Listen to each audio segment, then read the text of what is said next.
Hello guys, welcome back to my new video. आज हम आपको ऐसी चीज़ के बारे में बताएंगे जिसका यूज आप रोज करते हैं लेकिन शायद जानते नहीं होंगे।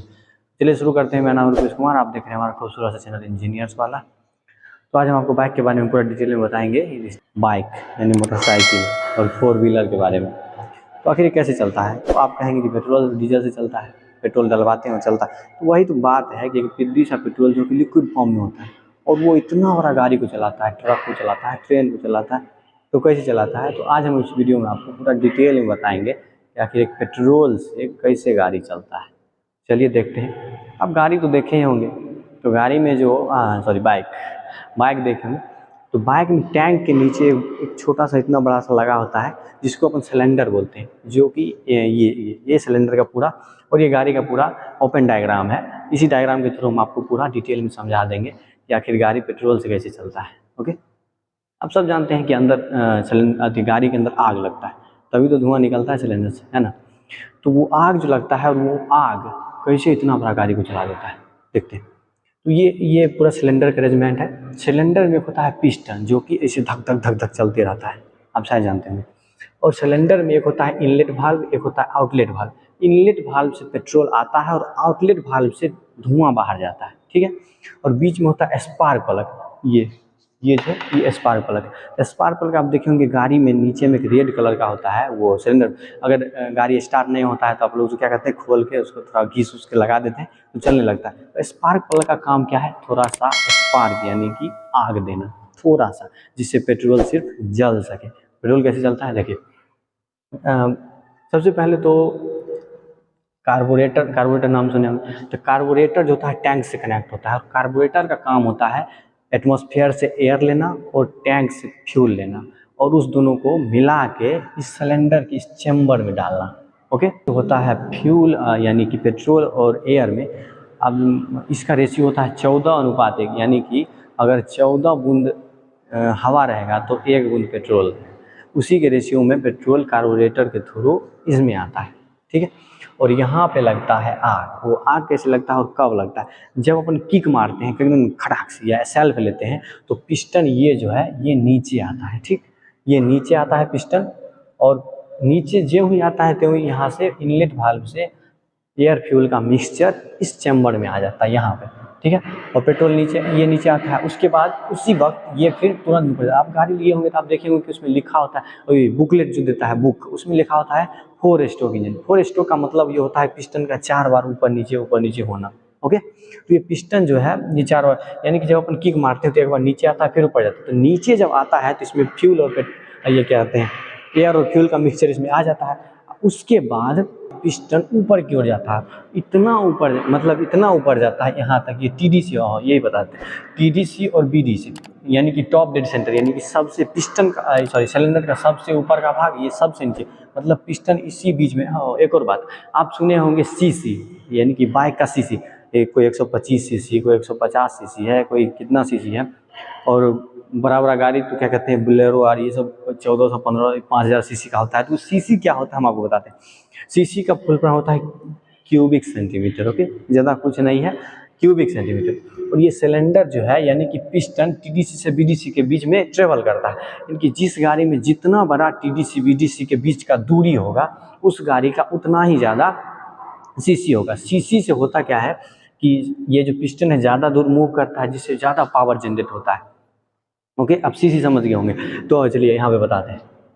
ये ऊपर जाता है जब ये मतलब जब अपन किक मारते हैं ये नीचे आता है। उसके बाद जब ये ऊपर जाता है तो इसमें फ्यूल और एयर का जो मिक्सचर होता है काफ़ी ज़्यादा कंप्रेस हो जाता है, इतना कि वो जलने के काबिल हो जाता है और इसमें आग लगता है, ठीक है। और स्पार्क प्लग जो होता है आग जनरेट करता है, थोड़ा सा चिंगारी, और जिसका वोल्ट कितना होता है पता है? 30,000 वोल्ट उसका पावर।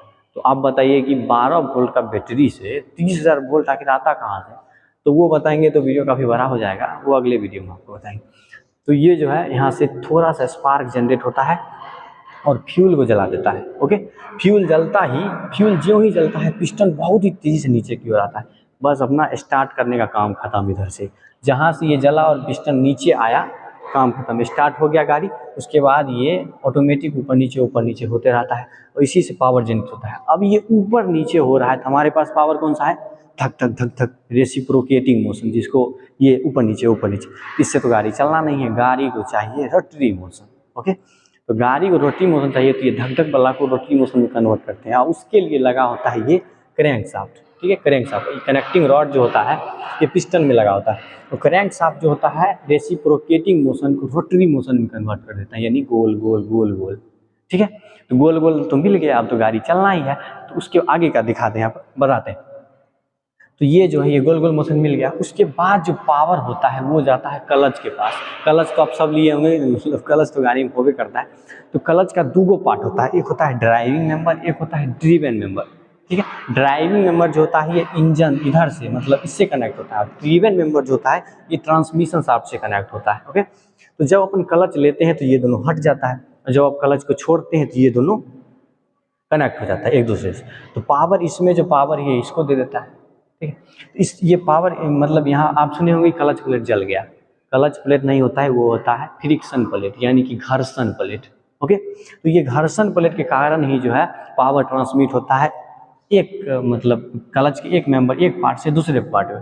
ओके, तो यहाँ से पावर यहाँ आ गया, तो उसके बाद जो है, और एक और बात आप सुने होंगे कि आप देखे होंगे स्कूटी में क्लच नहीं होता है, आपको लगता होगा क्लच नहीं होता, लेकिन स्कूटी में भी और एक्सेल 100 जो देखते हैं जिसमें लहसुन बेचता है उसमें भी क्लच होता है, जिसका नाम होता है centrifugal clutch. Okay, centrifugal clutch जो है ये उसका डायग्राम है। सेंट्रीफ्यूगल क्लच कैसे काम करता है, आप बचपन में ये क्या कहते हैं रबर में या स्प्रिंग में कुछ भारी सा सामान यानी पत्थर उत्थर लगा के नचाए होंगे। ठीक है, तो नचाने से जो होता है, जब अपन नचाना स्टार्ट करते हैं तो वो जो है उसका रबर का लेंथ बढ़ जाता है। सेम उसी का यहाँ पे ये होता है, स्प्रिंग यहाँ पे लगा होता है, ये जो है ये होता है यहाँ पे ये। ठीक है, तो ये इंजन शाफ्ट से कनेक्ट होता है, लेकिन जब ये नाचता है यानी घूमता है तो ये इसमें स्प्रिंग के थ्रू, स्प्रिंग के साथ लगा होता है चार पांच जो भी हो ब्रेक शू लगा होता है, ब्रेक शू, ये चारों ब्रेक शू नाचना स्टार्ट करता है। और जो ही ये नाचना स्टार्ट करता है तो जब अपन पत्थर में रबर बांध के नचाएंगे तो रबर का लेंथ ऑटोमेटिक बढ़वे करेगा, और जो ही इसका लेंथ बढ़ता है ये इसके साथ कनेक्ट हो जाता है। ठीक है, इसके साथ कनेक्ट होता है और ये होता है व्हील से, यानी ट्रांसमिशन सिस्टम से कनेक्ट। तो ये ट्रांसमिशन सिस्टम से कनेक्ट होता है और इससे कनेक्ट होता है और स्कूटी अपना चलना स्टार्ट हो जाता है। ठीक है, और जब अपन स्कूटी को धीरे करते हैं यानी स्लो करते हैं तो ये फिर ये स्लो होता है तो ऑटोमेटिक ये स्प्रिंग जो होता है थोड़ा लूज हो जाता है और इस ब्रेक शू को छोड़ देता है, तो फिर पावर का ट्रांसमिशन नहीं होता है। तो ये हो गया स्कूटी का। ओके, फिर इसके बाद बताते हैं क्लच के बाद पावर जो है जाता है गियर बॉक्स। ओके, गियर तो आप जानते होंगे 1 नंबर 2 नंबर 3 4 5 जितना भी।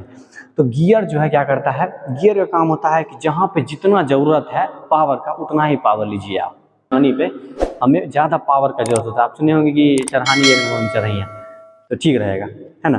तो जब अपन 1 नंबर में चढ़ाते हैं वहाँ पे पावर होता है, और जब अपन हाईवे पे होते हैं तो 4 नंबर 5 नंबर पे डालते हैं। क्यों? क्योंकि वहाँ पे हमें आरपीएम का जरूरत होता है, यानी कि स्पीड का जरूरत होता है, वहाँ पे हमें ताकत का जरूरत नहीं होता है। तो ये होता है गियर का काम। ठीक है, आप एक और बात, आप अभी भी नया नहीं बहुत दिन से है थार गाड़ी सुने होंगे, और आर्मी के लिए जो गाड़ी यूज होता है उसमें होता है 4 व्हील ड्राइव। ठीक है, यानी कि आगे का चक्का भी घूमता है इंजन से और पीछे का भी चक्का घूमता है इंजन से। ओके, लेकिन नॉर्मल गाड़ी में नीचे पीछे वाला चक्का घूमता है, उसी के पावर से अगला चक्का घूमता है और अपन आगे बढ़ते हैं। लेकिन थार में ऐसा नहीं होता है, थार में होता है एक ट्रांसफर केज लगा हुआ, जो कि इस पावर को इंजन से जो पावर आता है उसको आगे के व्हील में भी ट्रांसफर कर देता है आगे के चक्का पर, जो कि किसी भी सिचुएशन में चलने के लिए काबिल होता है। आप देखे होंगे कीचड़ में भी एकदम धड़ से चलता है, तो उसमें ये होता है। तो ये समझ गया आप, ये क्या कहते हैं ट्रांसफर केज का काम। और गियर बॉक्स का भी समझ गए गियर का क्या होता है। उसके बाद बाइक में जो होता है गियर बॉक्स के बाद पावर जो है चैन देखे होंगे जो घूमता है, चैन के थ्रू चल जाता है पीछे वाला चक्का पे। ठीक है, बस गाड़ी चलना स्टार्ट हो जाता है। लेकिन स्कॉर्पियो बोलेरो और बड़ा ट्रक उरक में उसमें आप देखेंगे पीछे में बड़ा सा लगा होता है डंडा, जो कि घूमते रहता है, जिसको अपन बोलते हैं प्रोपेलर शाफ्ट। ये घूम के पावर को ट्रांसमिट करता है। यहाँ डिफरेंशियल ट्रक में आप पीछे में देखेंगे बड़ा सा एक डब्बा होता है गोल सा, वो जो डब्बा होता है उसको बोलते हैं डिफरेंशियल। तो ये पावर जो है प्रोपेलर शाफ्ट के थ्रू डिफरेंशियल में जाता है, और डिफरेंशियल का काम होता है पावर को दोनों व्हील की तरफ ट्रांसमिट करना। तो इधर चल गया तो चक्का चलना स्टार्ट हो जाता है, तो गाड़ी अपना आगे बढ़ने लगता है। तो ये था ये पूरा क्या कहते हैं गाड़ी का पूरा अरेंजमेंट, और गाड़ी कैसे चलता है। आपको जीवन भर तो गाड़ी चलाना ही है, तो जान लीजिए। आई होप आप समझ गए होंगे। ये मेरा पहला वीडियो था। मिलते हैं अगले वीडियो में कुछ नया चीज़ के साथ। Okay, thank you for watching this video. जय हिंद।